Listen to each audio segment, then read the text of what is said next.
Hello প্রিয় দর্শক শ্রোতা ভাই ও বোনেরা, আসলে মানুষ মানুষকে কিছুই মনে করে না।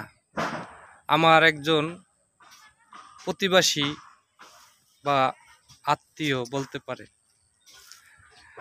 এখন আমি এইমাত্র শুনলাম অসুস্থ ছিল, হাসপাতালে ভর্তি, কিন্তু উনি মারা গেছে একদিন আগে, অথচ আইসিইউতে রেখে দিয়ে মোটামুটি 2 দিন রাইখা 2 লাখ টাকা তার বিল করছে।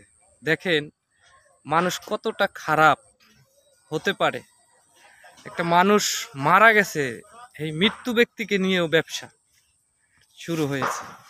তো আমি আসলে এই ভিডিওর মাধ্যমে এটাই বলতে চাচ্ছি যে ভাই, মানুষ এতটা খারাপ আর আপনি দুনিয়ার জন্য এত কিছু করছেন, কি করে সম্ভব? একটা মৃত্যু ব্যক্তিকেও ছাড় দিচ্ছেন না।